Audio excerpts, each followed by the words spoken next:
When you picture a surgeon, you almost immediately picture a scalpel. Like, it's the ultimate symbol of decisive physical action. Right. You see a problem, you cut it out, and you fix the patient. Exactly. It feels very mechanical. I mean, very clean. It's the whole body as a machine concept.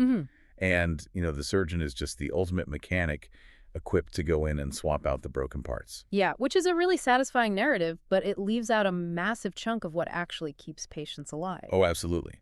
Which is exactly why we are doing a deep dive into the text that actually trained these surgeons. Right, because when you dig into the dense pages of Schwartz's Principles of Surgery, 9th edition Absite and board review, you realize the physical act of cutting is really just the tip of the iceberg. Yeah, true mastery lies in profoundly understanding human physiology, anticipating how the body reacts to trauma, and honestly knowing exactly when not to pick up that scalpel at all. So today, we are taking this massive textbook and extracting the physiological whys behind the blade. And this is for you, whether you are a young surgical resident prepping for the ABSITE. Which is that grueling annual exam they take in the U.S. Right. Or even if you're just, an insanely curious anatomy geek. We are breaking down the underlying mechanisms of surgical decisions. We'll be moving from the ethical rules of engagement straight into the chaos of the trauma bay. Then down through the GI tract and finally into the everyday operations that make up a surgeon's life. So to start, before a surgeon even scrubs in, they are operating within a very strict framework of ethics and communication. Yeah, and the source text puts a huge emphasis on the ACGME core competencies. Right, the ACGME, they oversee all medical residency training in the U.S. And one of their biggest pillars is practice-based learning and improvement, which I found fascinating. It is, because the surgical field has deeply institutionalized this concept of learning from failure. Like the M&M conferences. Exactly, the Morbidity and Mortality Conference. It's a dedicated forum where adverse patient outcomes are discussed in depth by the entire department. And they don't just casually note the complications, right? They rigidly categorize them. They do. They label them as preventable, probably preventable, possibly preventable, or unpreventable. It really reminds me of how the aviation industry approaches a crash using the black box review. That's a perfect analogy. Like, the goal of an M&M conference isn't to point fingers or publicly shame an individual surgeon. Right. It's not about blame. It's to dissect the failure, look at the decisions made, and fix the system so that specific error never reaches another patient. And that system-level thinking is vital because when we look at the broader picture of medical errors, the data tells a surprising story. Yeah, the Joint Commission, the group that accredits hospitals, they perform root cause analyses on what they call sentinel events. Which are the absolute worst-case scenarios, right? Yeah. Wrong site surgeries, leaving a sponge in the abdomen, unexpected death. And when they analyzed these events, they found the leading cause was not a technical failure of the surgeon's hands. Wait, really? So it isn't like a slip of the scalpel or a bad suture that causes the most catastrophic harm? Nope. The leading cause of wrong site operations and most other sentinel events is actually a breakdown in communication among the surgical team. That is wild to me. It is, but it's true. If communication breakdowns cause the most severe errors, it really begs the question of whether surgical training focuses too much on hand skills and not nearly enough on people skills. Or team dynamics and conflict resolution. Yeah. And, the American College of Surgeons Code of Professional Conduct recognizes this. Right, emphasizing interpersonal skills right alongside technical knowledge. Because communication is the absolute bedrock of surgical ethics. Which brings us to the principlist approach to bioethics. The text lists 4 pillars: autonomy, beneficence, non-maleficence, and justice. And autonomy is essentially the patient's right to control what happens to their body, which is the foundation of informed consent. Exactly. But getting consent isn't just, handing someone a clipboard with legal jargon while they sit in a hospital gown. Right. According to the text, informed consent requires 4 distinct elements. Let's walk through those. First, the patient must actually have the capacity to decide. Okay, so they have to be lucid. Second, the surgeon must clearly disclose the diagnosis and the treatment options. Third, the patient must demonstrate they actually understand that information. And finally, they have to provide voluntary authorization without any undue influence or coercion. Capacity, disclosure, understanding, and voluntariness. Ah. But the real ethical test happens when that entire framework shatters. Right, the emergency exception. Imagine an unconscious, unidentified victim of a terrible car crash is wheeled into the trauma bay. Okay. They're profoundly hypotensive. Their blood pressure is tanking from massive internal bleeding. There is no family present. So there is absolutely no capacity for the patient to understand or communicate. None. And you can't just stand there and wait for a court order or next of kin to magically appear while they bleed out on the table. Right. In that specific scenario, where delay means irreversible consequences, the principle of beneficence temporarily overrides autonomy. Exactly. Acting in the best interest of the patient to preserve life. Surgeons are legally and ethically obligated to operate without explicit consent there. Which brings us right into the physiological reality of that trauma bay. When severe injury occurs, the body enters a state of crisis. We call it shock. Now, if you ask the average person what shock is, they will probably tell you it's a massive drop in blood pressure. Yeah, but focusing purely on low blood pressure is a dangerous oversimplification. Blood pressure dropping is a late-stage symptom, not the disease itself, right? Precisely. Yeah. The true initiating event in shock is a cellular energy deficit caused by tissue hypoperfusion. So we aren't just talking about the heart pumping poorly, we're talking about the cells literally starving because they aren't getting enough oxygen and fuel. At a microscopic level, the mitochondria inside your cells can no longer produce ATP using oxygen. That's the energy currency of the body. Right. So they switch to anaerobic metabolism, which produces lactic acid as a byproduct. And this severe imbalance drives a massive neuroendocrine and inflammatory response. The body sounds a systemic alarm. Shutting down blood flow to the skin and gut to try and save the brain and heart. So to stop that cellular starvation, you desperately need oxygen, which means a secure airway. Always the first priority. The sources mention that in absolute emergencies, like if a patient's face is smashed, the go-to surgical move is a cricothyroidotomy. Yes, you cut into the neck to place a breathing tube directly into the trachea. But there's a very specific detail here that fascinated me. The surgeon makes a vertical skin incision. Why vertical? You see horizontal scars on TV dramas all the time. It is an incredible example of how clinical urgency dictates anatomical approach. A vertical incision is used specifically to avoid injuring the anterior jugular veins. Oh, wow. These are large blood vessels that sit just lateral to the midline. If a surgeon makes a frantic horizontal cut and severs those veins, the resulting hemorrhage would completely fill the surgical field. You'd be totally blinded by a pool of venous blood. Exactly, while trying to find a hole the size of a dime to shove a breathing tube into. While the patient literally has seconds of oxygen left. It's a disaster. So form follows function perfectly here. You go vertical, stay in the relatively bloodless midline, and secure the airway. That is amazing. Speaking of form and function in the trauma bay, let's look at how the body deals with abnormal pressures, specifically compartment syndrome. This is a critical concept. I get the basic mechanical concept. Like, if tissue swells inside an enclosed space, it eventually chokes off its own blood flow. Right, because the connective tissue, the fascia, doesn't stretch. But the surgical solutions here are incredibly intense. They have to be. If you have compartment syndrome in the leg, particularly the deep flexor compartment, a simple slit in the fascia isn't always enough. Because that compartment houses vital nerves and arteries, right? To fully decompress that space, the surgeon often has to physically detach the soleus muscle from the tibia bone. Wait, you literally have to unhook the calf muscle from the bone just to make room for the swelling. You do, or the muscle dies. That is brutal. It is, but this phenomenon doesn't just happen in the limbs. It happens in the belly, too. We call it abdominal compartment syndrome, or ACS. Okay, so how does that happen? In massive trauma, patients receive liters of IV fluids and blood. This causes massive interstitial edema.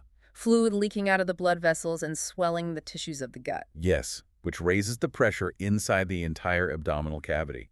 When that intra-abdominal pressure exceeds the pressure inside the capillaries, blood physically cannot flow into the organs. So they just begin to fail. Exactly. Now, the sources say ACS is diagnosed by looking for end organ damage, like oliguria, which is a severe drop in urine output from the kidneys. Right. Combined with measuring the pressure inside the bladder. But hold on, the kidneys are the organs failing, but you are measuring the bladder. It sounds weird at first. How does measuring a completely different organ down in the pelvis tell you what's happening globally to the kidneys? It's a brilliant application of fluid dynamics. Think of the bladder as a flexible, fluid-filled balloon sitting inside the closed box of the abdomen. Okay. Because the bladder wall is so compliant, any pressure exerted in the general abdominal cavity is transmitted directly through that wall into the urine inside. Ah, so by instilling a little sterile saline into the bladder through a standard Foley catheter? And hooking it up to a pressure transducer, the bladder acts as a perfect direct gauge of the global intra-abdominal pressure. It's like the abdomen turns into a sealed pressure cooker. Exactly. And because the kidneys are trapped inside that pressure cooker, they are getting physically squeezed so hard that blood can't drain out or push in. They simply cannot filter blood to produce urine, which gives us that oliguria symptom. And if that bladder pressure transducer reads greater than 25 to 30 millimeters of mercury? You have confirmed ACS. Yeah. And the only definitive treatment is a decompressive laparotomy. Opening the abdomen from sternum to pubis to release that pressure cooker. Often leaving it open for days, covered by a special dressing until the swelling goes down. Now, we've been talking about how a surgeon frantically reacts to abnormal pressures caused by trauma, but what blows my mind is when a surgeon intentionally plays with those same physiological rules. Right, in elective procedures. Like minimally invasive laparoscopy. The surgeon actually writes new physiological rules for the body. They do. To see inside the abdomen and have room to manipulate long surgical instruments, they create what is called a pneumoperitoneum. They intentionally pump the abdominal cavity full of carbon dioxide gas, inflating it like a dome, so they're deliberately inducing a mini compartment syndrome. Effectively, yes. Based on what we just learned about the pressure cooker squeezing the kidneys, doesn't that temporary gas pressure affect the patient's renal system on the table? It profoundly affects it. Even at safe controlled pressures.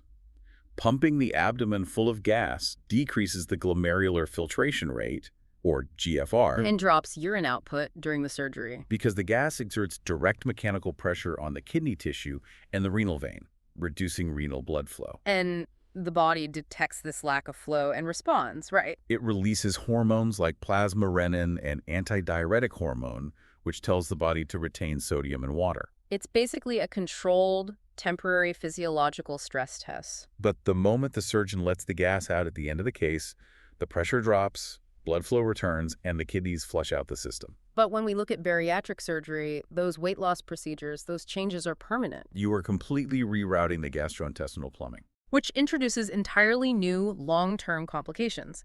The textbook highlights very specific nuances for different bariatric procedures. For example, the duodenal switch operation. This procedure has the absolute highest rate of nutritional complications. Because it creates the most profound malabsorption, right? It bypasses a huge portion of the small intestine where vitamins and proteins are normally absorbed. Correct. On the other end of the bariatric spectrum, you have laparoscopic adjustable gastric bands. The lap bands. These have about a 3% emergent reoperation rate. And the most common reason isn't the band randomly snapping, it's a prolapse. Right.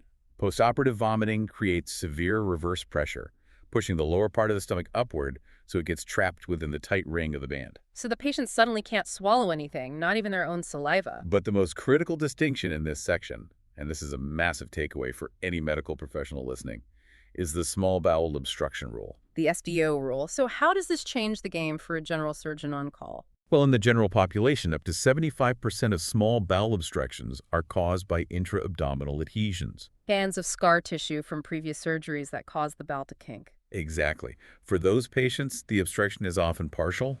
The textbook teaches that these can frequently be managed non-operatively. So you admit them, give them IV hydration, place an NG tube, and just rest the bowel. Right. You give it time. Most of the time, the kink relaxes and resolves on its own. But if a patient who has previously had a Roux-en-Y gastric bypass presents to the ER with SBO symptoms, the rules completely change. You do not wait. It requires immediate emergent surgical exploration. Why is a Roux-en-Y patient different? Because when the surgeon originally performed the bypass, they had to cut and reroute the intestine. This requires dividing the mesentery. That's the tissue that anchors the intestines and supplies their blood flow, right? Yes. Even when surgeons try to stitch those anatomical gaps closed, they can reopen. So in a Roux-en-Y patient, a bowel obstruction isn't usually just a sticky adhesion. It is very often a dangerous internal hernia. Where a loop of bowel has twisted through one of those unclosed mesenteric defects. Precisely. So just to map that out for you listening, a normal bowel obstruction is like a traffic jam on the highway. It's backed up, but if you just wait it out, the flow usually resumes. Good analogy. But a post-Roux-en-Y obstruction is like a bridge collapse. The bowel has twisted through a hole and is strangling its own blood supply. If you wait, that tissue will rapidly infarct and die. You have to go in immediately to fix the structural failure. And bridging that structural gap naturally leads us into the everyday bread and butter procedures, the foundation of a general surgeon's practice. Especially as the patient population ages. Right, like the most common indication for surgery in the elderly isn't cancer, it's actually biliary tract disease. Gallstones and cholecystitis, due to age-related increases in how easily bile forms stones. And then there are hernias. The Absite Review dedicates a lot of real estate to inguinal hernias. They really do.